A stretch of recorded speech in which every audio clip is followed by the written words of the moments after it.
Memory. Psychologists class as representative mental processes those known as memory and imagination, respectively. The term representation is used in psychology to indicate the processes of representation or presenting again to consciousness that which has formerly been presented to it, but which afterwards passed from its field.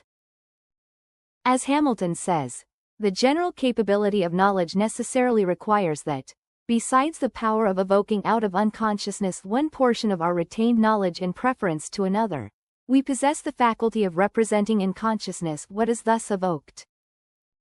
Memory is the primary representative faculty or power of the mind. Imagination depends upon memory for its material, as we shall see when we consider that faculty. Every mental process which involves the remembrance, recollection, or representation of a sensation, perception, mental image, thought, or idea previously experienced, must depend upon memory for its material. Memory is the great storehouse of the mind in which I place the records of previous mental experiences. It is a part of the great subconscious field of mental activity, and the greater part of its work is performed below the plane of consciousness. It is only when its results are passed into the field of consciousness that we are aware of its existence. We know memory only by its works. Of its nature we know but little, although certain of its principal laws and principles have been discovered.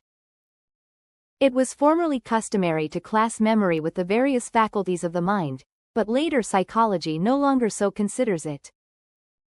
Memory is now regarded as a power of the general mind, manifesting in connection with every faculty of the mind.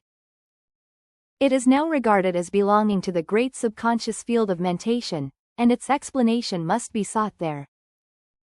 It is utterly unexplainable otherwise. The importance of memory cannot be overestimated. Not only does a man's character and education depend chiefly upon it, but his very mental being is bound up with it. If there were no memory, man would never progress mentally beyond the mental state of the newborn babe. He would never be able to profit by experience. He would never be able to form clear perceptions. He would never be able to reason or form judgments. The processes of thought depend for material upon the memory of past experiences. This material lacking, there can be no thought. Memory has two important general functions. Those are, 1. The retention of impressions and experiences, and 2. The reproduction of the impressions and experiences so retained. It was formerly held that the memory retained only a portion of the impressions and experiences originally noted by it. But the present theory is that it retains every impression and experience which is noted by it. It is true that many of these impressions are never reproduced in consciousness, but experiments tend to prove, nevertheless, that the records are still in the memory, and that appropriate and sufficiently strong stimuli will bring them into the field of consciousness. The phenomena of somnambulism, dreams, hysteria, delirium, approach of death, etc., show that the subconscious mind has an immense accumulation of apparently forgotten facts, which unusual stimuli will serve to recall. The power of the memory to reproduce the retained impressions and experiences is variously called remembrance, recollection, or memory. This power varies materially in various individuals, but it is an axiom of psychology that the memory of any person may be developed and trained by practice. The ability to recall depends to a great extent upon the clearness and depth of the original impression, which in turn depends upon the degree of attention given to it at the time of its occurrence. Recollection is also greatly aided by the law of association, or the principle whereby one mental fact is linked to another. The more facts to which a given fact is linked, the greater the ease by which it is recalled or remembered. Recollection is also greatly assisted by use and exercise. Like the fingers, the memory cells of the brain become expert and efficient by use and exercise, or stiff and inefficient by lack of the same. In addition to the phases of retention and reproduction, there are two important phases of memory, that is, 3. Recognition of the reproduced impression or experience, and 4. Localization of the impression or its reference to a more or less definite time and place. The recognition of the recalled impression is quite important. It is not enough that the impression be retained and recalled. If we are not able to recognize the recalled impression as having been experienced before, the recollection will be of but little use to us in our thought processes. Purposes of thought demand that we shall be able to identify the recalled impression with the original one. Recognition is really recognition, re-knowing. Recognition is akin to perception. The mind becomes conscious of the recalled impression just as it becomes conscious of the sensation. It then recognizes the relation of the recalled impression to the original one just as it realizes the relation of the sensation to its object. The localization of the recalled and recognized impression is also important. Even if we recognize the recalled impression, it will be of comparatively little use to us unless we are able to locate it as having happened yesterday, last week, last month, last year, 10 years ago, or at some time in the past, and as having happened in our office, house, or in such and such a place in the street, or in some distant place. Without the power of localization, we should be unable to connect and associate the remembered fact with the time, place, and persons with which it should be placed to be of use and value to us in our thought processes. Retention. The retention of a mental impression in the memory depends very materially upon the clearness and depth of the original impression, and this clearness and depth, as we have previously stated, depend upon the degree of attention bestowed upon the original impression. Attention, then, is the important factor in the forming and recording of impressions.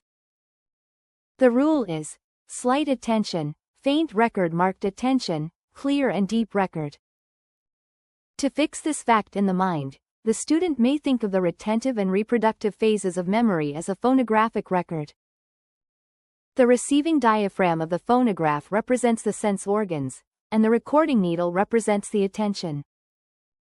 The needle makes the record on the cylinder deep or faint, according to the condition of the needle. A loud sound may be recorded but faintly if the needle is not properly adjusted.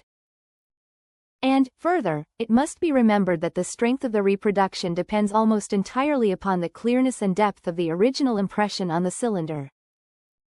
As is the record, so is the reproduction. It will be well for the student to carry this symbol of the phonograph in his mind. It will aid him in developing his powers of memory.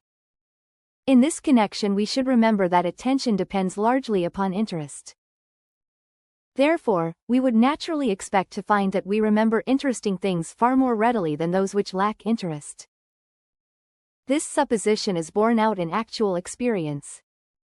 This accounts for the fact that everyone remembers a certain class of things better than he does others. One remembers faces, another dates, another spoken conversation, another written words, and so on. It will be found, as a rule, that each person is interested in the class of things which he most easily remembers. The artist easily remembers faces and details of faces, or scenery and details thereof. The musician easily recalls passages or bars of music, often of a most complicated nature. The speculator easily recalls the quotations of his favorite stocks. The racing man recalls without difficulty the odds posted on a certain horse on a certain day, or the details of a race which was run many years ago. The moral is, arouse and induce an interest in the things which you wish to remember. This interest may be aroused by studying the things in question, as we have suggested in a preceding chapter. Visualization in memory. Many of the best authorities hold that original impressions may be made clear and deep, and the process of reproduction accordingly rendered more efficient by the practice of visualizing the thing to be remembered. By visualizing is meant the formation of a mental image of the thing in the imagination. If you wish to remember the appearance of anything, look at it closely, with attention, and then turning away from it endeavor to reproduce its appearance as a mental picture in the mind. If this is done, a particularly clear impression will be made in the memory, and when you recall the thing you will find that you will also recall the clear mental image of it.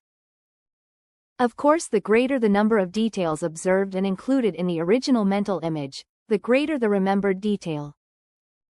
Perception in memory. Not only is attention necessary in forming clear memory records, but careful perception is also important.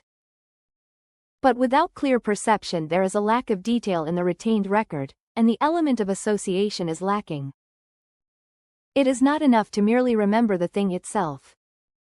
We should also remember what it is and all about it.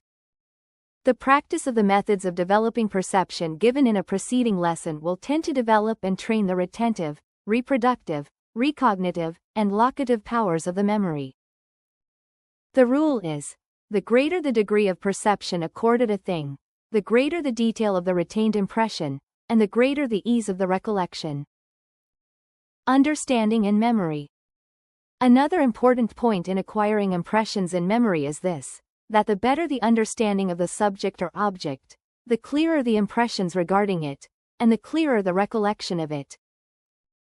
This fact is proved by experiment and experience.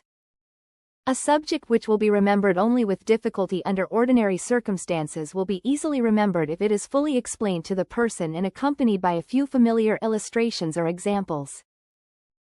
It is very difficult to remember a meaningless string of words, while a sentence which conveys a clear meaning may be memorized easily. If we understand what a thing is for, its uses, and employment, we remember it far more easily than if we lack this understanding.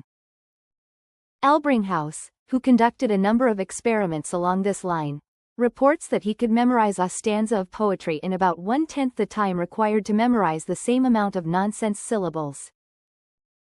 Gahi states that he once asked syllables. Gordy states that he once asked a capable student of the Johns Hopkins University to give him an account of the lecture to which he had just listened. "I cannot do it," replied the student. "It was not logical." The rule is, the more one knows about a certain thing, the more easily is that thing remembered. This is a point worth noting.